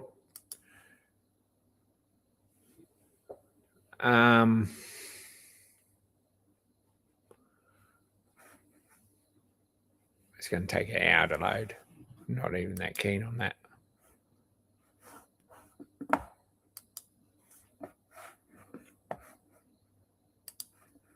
So it's another job done.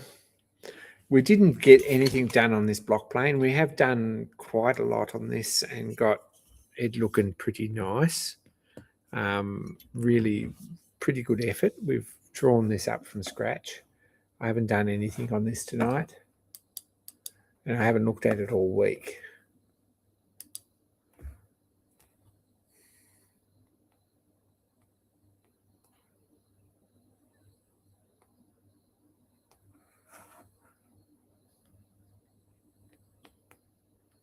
So this is the Stanley job we've done. It still needs a couple of little finishing touches, but it's more or less complete. So that's what we've been doing, and it was nice to have a break away from that.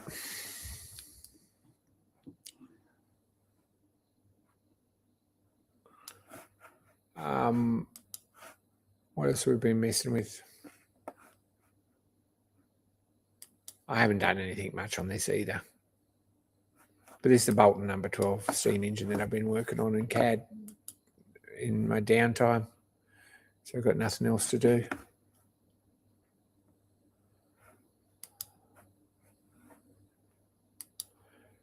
I haven't quite got the straight line.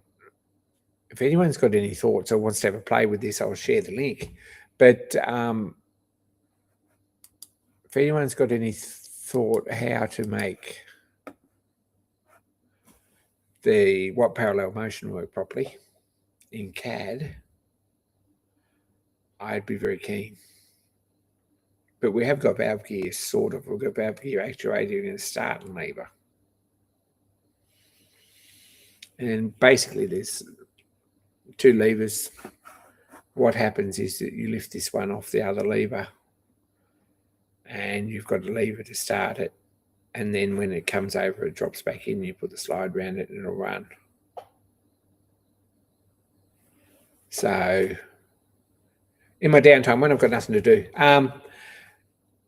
I must have some points where I've got nothing to do because I've actually spent a fair bit of time on this. I don't know if anyone noticed, but this is actually a fairly advanced little model. And working off some very basic 1920s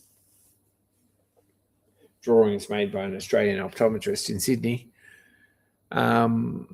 It's basically a proof of concept to make sure everything adds up before I go and build one. But whether I'll actually ever build one, I don't know either. There's other jobs to finish first. But I'd like to get this finished. It's still got to have a lot of bits. There's a nice governor on it. There's valve chests and valves, things like that. Quite a lot of bits to be actually finished. I don't believe I've got Watt's straight line motion right. Maybe I do. Maybe it does work. But for some reason, there's a bit of swing in it. And when you constrain it so there's no swing, it doesn't work. So yes, it's a parallelogram, exactly. But making it work in CAD without some sort of coefficient for gravity is fairly difficult, to be honest, because gravity is what makes it work.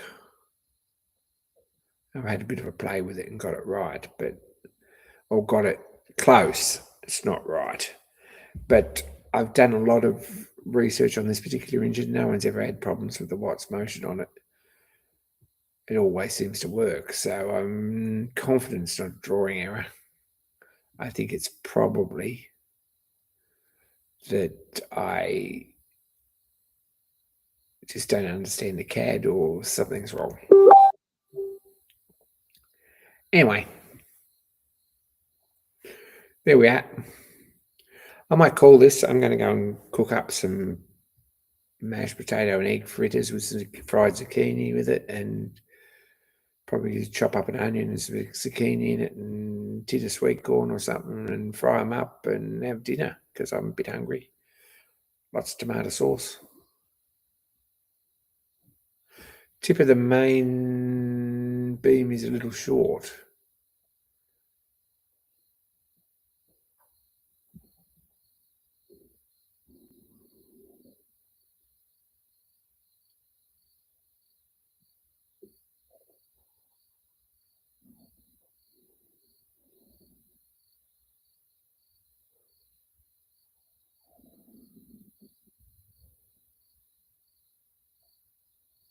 Maybe.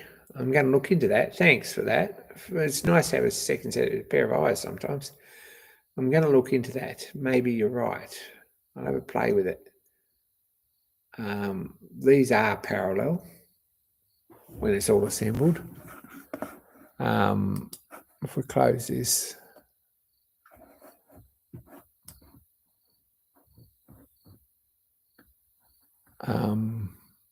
the center here to here is the same as the center here to here.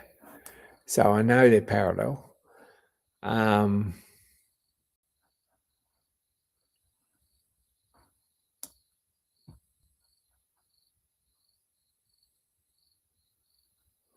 Watch upstroke top dead center. Let's have a look. Let's zoom in. Let's animate it again. Loop this.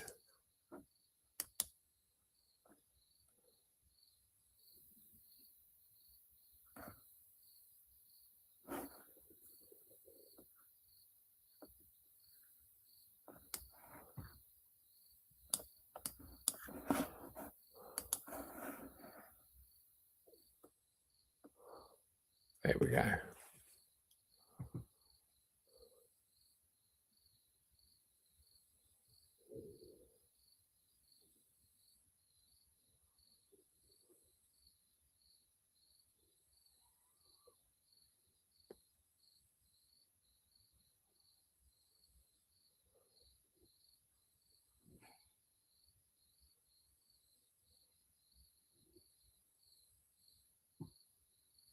I'll look into that.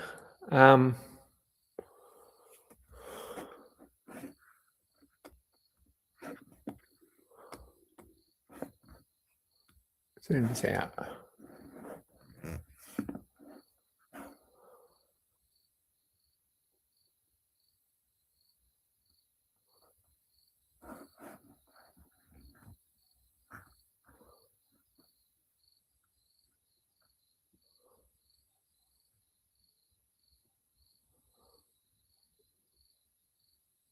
See, what onshape needs, if there's a developer watching, and I'm sure there's not, but what it needs is some sort of method of putting a check sketch on here. So on our actual assembly, if we could put a sketch overlay and pinch some lines off something so we could do some actual measurements, would be very nice. And put a line up and down so that we know that it's in line, to mark the top and the bottom and see where it all comes out. It'd be very good. So I might submit a revision on that and see if someone will do that, because that'd be fantastic if we could get that. It'd be very nice.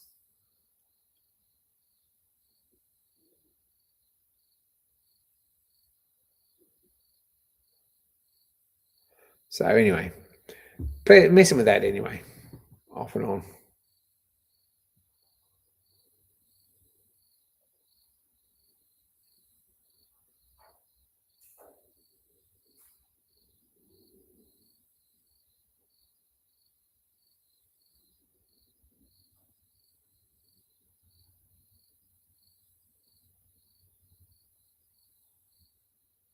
Yeah, I see what you're saying. I've been playing with that a bit, and it hasn't really fixed it. The conrod that's on the frame long enough, I believe so. I've tried all sorts of things. I've got another friend who's very, very knowledgeable CAD on this particular platform too. He's very good with this. Really excellent. And he's had a bit of a play with it and done all sorts of things. And I sort of believe that pin's traveling in a straight line. It's just the relationship between this straight line on this pin and the center of the piston.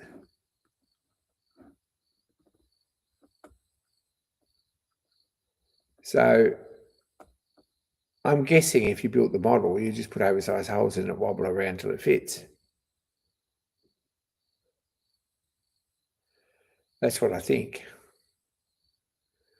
But in this particular instance, making it work on CAD is a bit tricky.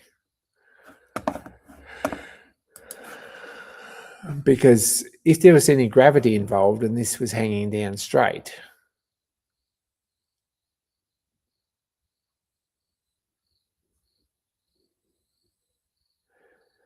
then I believe that it would all work perfectly.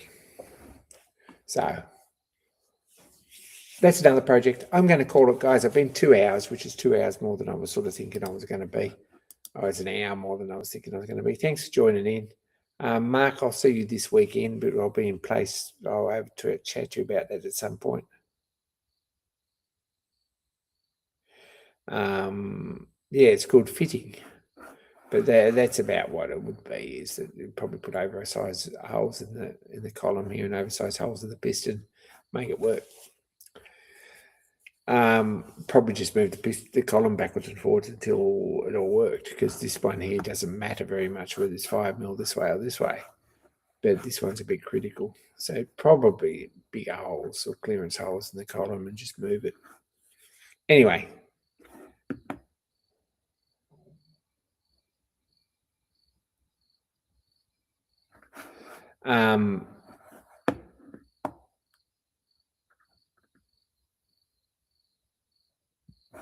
I believe that's how you would actually make the thing work. Anyway, catch you guys. Be kind to each other. Thanks for tuning in, anyone who's watching. Really appreciate anyone who actually bothers to chat in the in the chat, because get to know us. We don't bite. We have a steam collection here that I'm sort of caretaker of, I guess. I don't know about caretaker, that's the wrong word. I live on site here and look after a steam collection. So tomorrow night we'll have a bit more of a look at that, steamrollers in the sheds and stuff, and see what sort of progress we're making on projects. Take care, guys. Countdown's Friday next week. So this Friday, is it? No, next Friday. Not this one coming, but the one after, for the new steamroller to come. This one we're having a steam up on 1919. I might go live at lunchtime when the engine's in steam. We'll see how we go. But take care, guys. And I'm out.